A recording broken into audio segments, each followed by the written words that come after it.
All right, let's just jump right in. Imagine being a genius like Albert Einstein, but for the last 30 years of your life, you're haunted by a puzzle you just can't solve. Well, what if someone today claimed to have found the answer? That's what we're diving into. A seriously bold new idea that claims to finish the work Einstein started. And it all really kicks off with this one famous line: God does not play dice with the universe.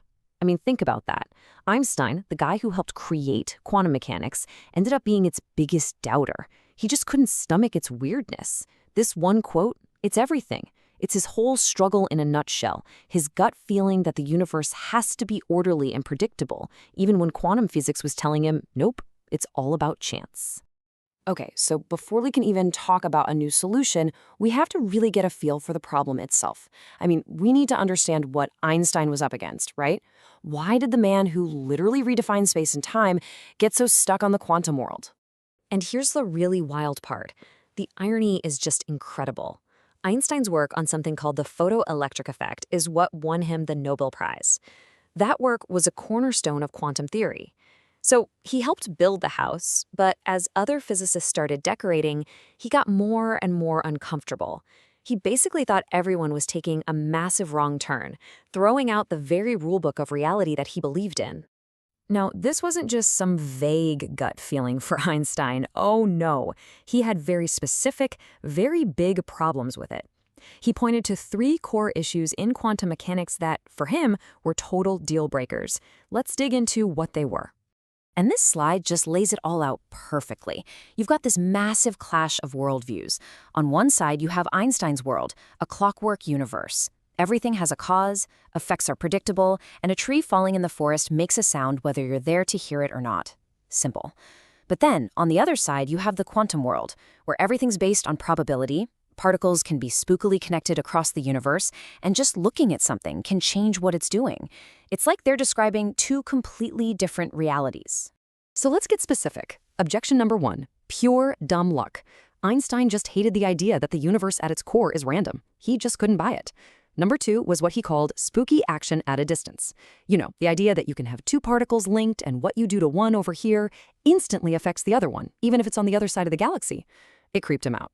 And finally, number 3, he couldn't stand the idea that reality depends on us. The thought that a particle doesn't even have a position until we measure it? To him, that was just nonsense. You know, for decades, most physicists just kind of brushed these objections aside.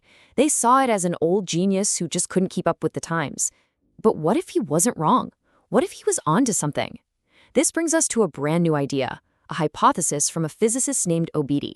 It proposes a whole new foundation for physics, and it just might prove Einstein right after all. The theory is called entropicity. Okay, so what is entropicity? Well, at its heart is this new concept, the entropic force field. Just try to picture it as a kind of invisible, universal field that's, well, everywhere. And this field is what's really calling the shots in the quantum world.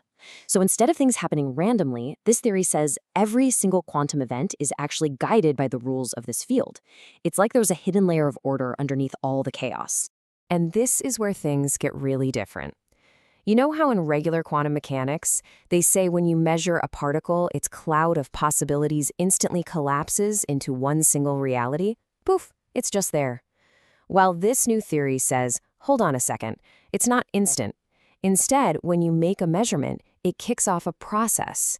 The entropic force field actually guides that collapse, and it takes time. It might sound like a small change, but believe me, the implications are absolutely huge. All right, so the big question is, how does this new, radical idea actually deal with Einstein's big 3 problems? This is where it gets super interesting, because we're going to see how the theory of entropicity takes on each of his objections one by one. So this table gives us a great little cheat sheet. On one side, we've got Einstein's doubts. On the other, we have the answer that this new theory provides. Let's break it down. So first up, God playing dice. Remember how Einstein hated randomness? Well, in this entropic model, randomness is basically an illusion. It gets replaced by order. That entropic field we talked about, it's the one making the rules, making sure that quantum outcomes are actually predictable and deterministic. It's basically saying Einstein's gut was right all along. There is a hidden logic under all that seeming chaos. Okay, what about that spooky action at a distance? The theory of entropicity looks at it and says it's not spooky at all. Why? Because it's not instant. There's no faster-than-light communication. Instead, the influence between those two particles actually has to travel through the entropic field. It's a real physical process that takes time, and crucially, it never breaks the speed of light. And that, well, that fits perfectly with Einstein's own theory of relativity. And finally, that whole weird idea of a reality that only exists when we look at it, this theory throws that right out the window. It brings back an objective universe. It's not us, the observers, who collapse the wave function. It's the entropic field, which is always there, doing its thing. The universe is real, and it exists completely independent of us, exactly the way Einstein always insisted it had to be. So, a dream fulfilled? When you step back and look at the whole picture, the implications here are just wow. This isn't some small adjustment to an old theory. We're talking about a potential shift in our entire understanding of physics. It could be the bridge that finally connects the bizarre quantum world with the normal, classical world we live in every day.